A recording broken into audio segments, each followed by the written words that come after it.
बिस्मिल्लाहिर्रहमानिर्रहीम। शुरू करता हूँ अल्लाह के पाक नाम से जो बहुत बड़ा मेहरबान नहायत रहने वाला है। दोस्तों, बहनों, भाइयों, बुजुर्गों, अस्सलाम वालेकुम। तारीख़ इस्लाम में हज़रत खालिद बिन वलीद की ये 13 नंबर किस्त है और इसमें हम खुशामदीद कहते हैं। और हज़रत खालिद बिन वलीद मदीना की तरफ जा रहे हैं, ओहद के मुकाम पर पहुंचे हुए हैं और वहां उसको पुरानी यादें आती हैं और उसी का हम बयान कर रहे हैं। तो दोस्तों, मैदान जंग की होलनाकी में से हिंद की बुलंद और मुतरन्नम आवाज सुनाई देने लगी। मुर्रख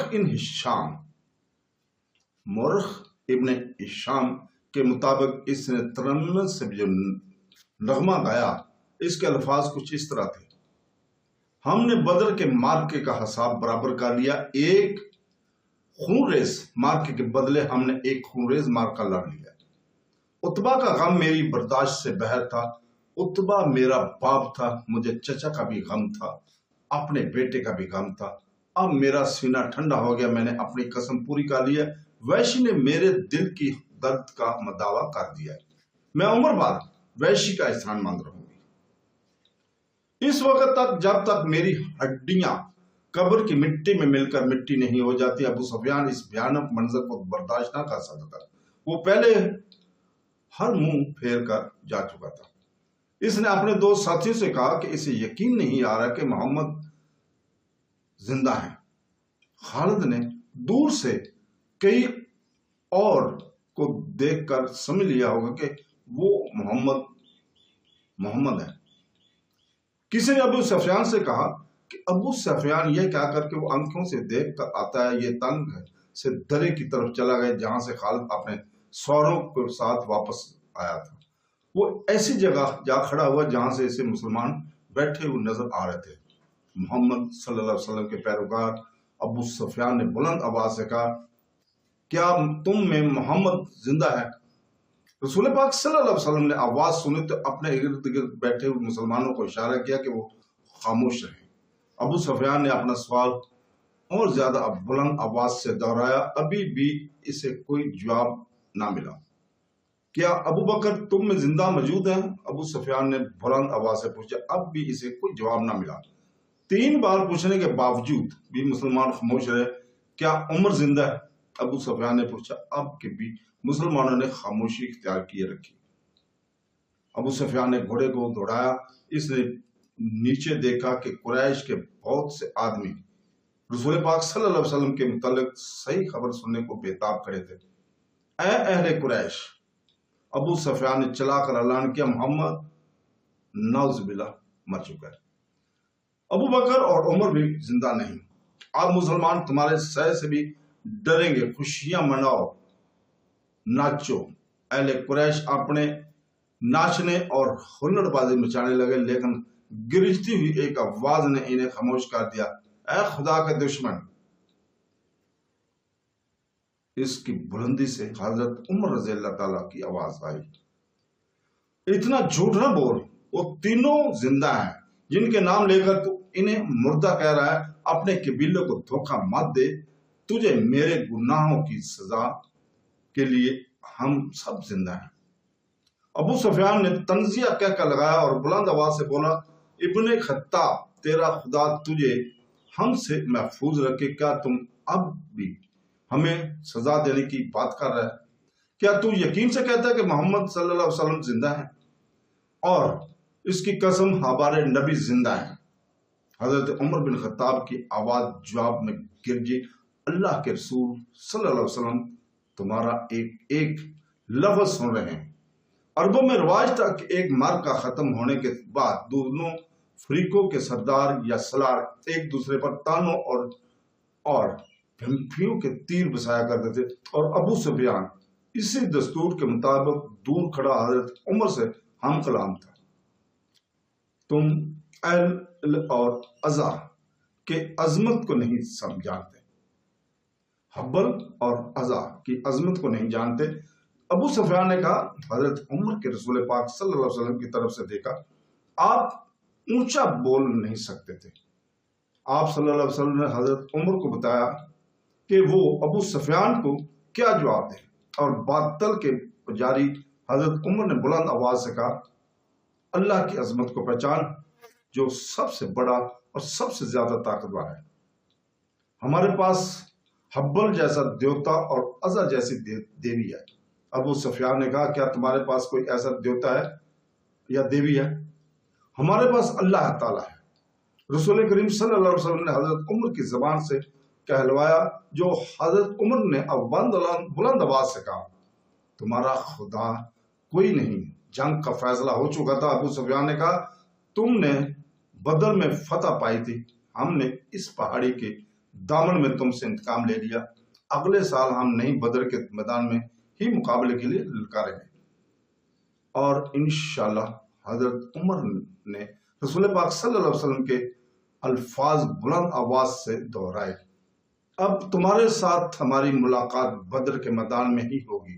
ابو سفیان نے گھوڑا موڑا، گھوڑا قدم قدم چل گیا اور اس نے گھوڑے کو روک دیا۔ اے عمر، ابو بکر اور محمد، ابو سفیان نے اب کے ذرا ٹھہری ہوئی آواز میں کہا تم جب میدان میں اپنی لاشیں اٹھائے گے تو تمہیں کچھ ایسی لاشیں بھی ملیں گی جن کے اعضاء کٹے ہوئے ہوں گے اور انہیں چیرا پھاڑا گیا ہوگا۔ خدا کی قسم میں نے کسی کو ایسا کرنے کا حکم نہیں دیا اور اس میں تمہاری لاش کے ساتھ یہ سلوک بالکل بھی پسند نہیں کیا۔ اگر اس کا الزام مجھ پر عائد کرو گے تو میں اسے اپنی توہین سمجھوں گا۔ ابو سفیان نے گھوڑا موڑا اور گھوڑے کو ایڑ لگا دی۔ چلتے چلتے خالد کے گھوڑے نے اپنے آپ ہی رخ بدل لیا۔ خالد نے گھوڑے کو نہ روکا، وہ سمجھ گیا کہ گھوڑے نے پانی کی مشق پا لی ہے۔ کچھ دور جا کر گھوڑے نیچے اترنے لگا۔ خالد کو یہ مقام یاد آ گیا۔ جنگ عہد کے بعد واپس پر قریش نے کچھ دیر یہاں پر قیام کیا تھا۔ نیچے پانی کا خاصا ذخیرہ موجود تھا۔ گھوڑا بڑا تیزی سے کھائی اتر گیا اور پانی پر جا رکا۔ خالد گھوڑے سے کود کر نیچے اترا اور وہ زانو ہو کر چلو بھر بھر کر اپنے چہرے پر پانی پھینکنے لگا اور سستانے کے لیے بھربری سی ایک چٹان کے ساتھ بیٹھ گیا۔ اسے وہی وقت یاد آیا جب احد کی معرکے کے بعد اہل قریش وہ واپس آئے تھے اور انہوں نے مدینہ سے کچھ دور آ کر قیام کیا تھا۔ اس قیام کے دوران قریش کے سردار اس بحث میں الجھ گئے تھے کہ واپس مکہ پہنچا جائے یا مسلمانوں پر ایک اور حملہ کیا جائے۔ صفوان بن امیہ نے کہا تھا کہ ہم شکست کھا کر نہیں آئے، اگر تم یہ سمجھتے ہو کہ مسلمانوں کی حالت بہت بری ہے تو اپنی حالت دیکھو، ہماری حالت بھی اچھی نہیں ہے۔ اب مسلمانوں کے ساتھ اتنی جلدی لڑنے کا خطرہ مول نہیں لینا چاہیے، ہو سکتا ہے کہ قسمت ہمارا ساتھ نہ دے۔ تو دوستو جب یہ بحث جاری تھی تو قریش کے کچھ آدمی دو مسافروں کو پکڑ کر سرداروں کے سامنے لے آئے۔ انہیں بتایا گیا کہ یہ دونوں آدمی جو اپنے آپ کو مسافر کہتے ہیں ہمارے خیموں کے ارد گرد گھوم رہے تھے اور ہمارے 5 آدمیوں نے انہیں پوچھا کہ تم لوگ کہاں سے جا رہے ہو، اور ان دونوں نے ابو سفیان اور دوسرے سرداروں کے سامنے بھی یہی بیان دیا کہ وہ مسافر ہیں اور کسی جگہ نام لے کر کہا کہ وہ ادھر جا رہے ہیں، اور ابو سفیان کے حکم سے ان کے پھٹے پرانے کپڑے جو انہوں نے پہن رکھے تھے اتروائے اور اندر سے خنجر اور تلواریں برآمد ہوئی۔ ان سے پوچھا گیا کہ تم نے یہ ہتھیار چھپا کر کیوں رکھے ہوئے؟ خالد کی نظر بہت تیز تھی، اسے شک ہوا کہ یہ مسلمانوں کے جاسوس ہیں۔ ان دونوں کو قریش کی فوج کے سامنے کھڑا کر دیا گیا اور پوچھا گیا کہ انہیں کوئی پہچانتا ہے؟ 2-3 آوازیں آئیں کہ ہم انہیں پہچانتے ہیں، یہ یثرب مدینہ کے رہنے والے ہیں، اس ایک کو میں اچھی طرح جانتا ہوں۔ قریش کے آدمیوں نے اٹھ کر کہا اس سے میں نے اپنے خلاف لڑتے ہوئے دیکھا تھا، تم اپنی زبان سے کہہ دو کہ تم محمد کے جاسوس ہو۔ ابو سفیان نے ان دونوں سے کہا اور جاؤ میں تمہاری جان بخشی کرتا ہوں۔ دونوں میں سے ایک نے اعتراف کر لیا، جاؤ۔ ابو سفیان نے کہا ہم نے تمہیں معاف کیا۔ دونوں جو واقعی مسلمانوں کے بھیجے ہوئے جاسوس تھے اور قریش کے عزائم معلوم کرنے آئے تھے، ہنسی خوشی اپنے اونٹوں کی طرف چل پڑے۔ ابو سفیان کے اشارے پر کئی ایک تیر اندازوں نے کمانوں میں تیر ڈالے और पीछे से इन दोनों मुसलमानों पर चला दिए और दोनों कई कई तीर अपने जिस्म में लेकर गिरे, फिर उठ न सके। क्या तुम इसका मतलब समझते हो? अबू सुफियान ने अपने करीब खड़े सरदारों से कहा, जासूस भेजने का मतलब ये है कि मुसलमान हारे नहीं, वो अभी याद कुछ ही अरसा बाद हम पर हमला जरूर करने आएंगे और फौरन कूच करो और अगली जंग की तैयारी करो। अगले रोज रसूल पाक सल्लल्लाहु अलैहि वसल्लम को किसी ने कहा आकर बताया कि अहले कुरैश ने यहाँ पड़ाव किया था, वहां अपने दोनों जासूसों की लाशें पड़ी हुई हैं और अहले कुरैश मक्का को रवाना हो गए। खालिद ने ये पहली जंग लड़ी, लेकिन वो समझा था कि वो मुसलमानों को शिकस्त नहीं दे रहा। आज 4 वर्ष बाद वो इस सोच में गरक था कि मुसलमानों की ये ताकत आम इंसानों की ताकत नहीं थी, कोई राज है जिसे वो भी इस तक ना पहुंच सकता। इसे अहले कुरैश की कुछ खामियां याद आने लगी, कुछ बातें और कुछ अमाल इसे अच्छे नहीं लग रहे थे। इसे यहूदियों की वो बड़ी खूबसूरत औरतें भी याद आई जो अहले कुरैश के सवारों में घुल मिल गई थी। वो जानता था कि यहूदी अपने नस्वानी हुस्न के जादू से अहले कुरैश पर छा जाने की और इन्हें मुसलमानों के खिलाफ इस्तेमाल करने की कोशिश कर रहे हैं। यह तरीका इसे पसंद ना था, लेकिन इनमें से एक रोज खालिद से मिली तो खालिद महसूस किया कि औरत जो कुछ कह रही है इसमें अक्ल और दानिश है। इस औरत के हुस्न और जवानी का अपना एक असर था, लेकिन तलस्सम हो जिसकी जबान में था, इस असर खालिद ने भी महसूस किया था। कुछ देर तक ये औरत खालिद के ख्यालों में छाई रही। घोड़ा हनहनाया तो खालिद जैसे ख्वाब से बेदार होकर और वो तेजी से उठा, घोड़े पर सवार हुआ और फिर मदीना के रास्ते पर हो लिया।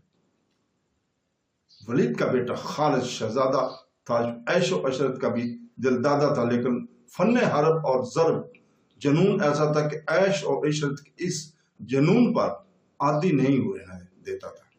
तो दोस्तों, आज हम यहीं रुकते हैं, कल हम यहीं से फिर शुरू करेंगे अगली किस्त। अल्लाह हाफ़िज़।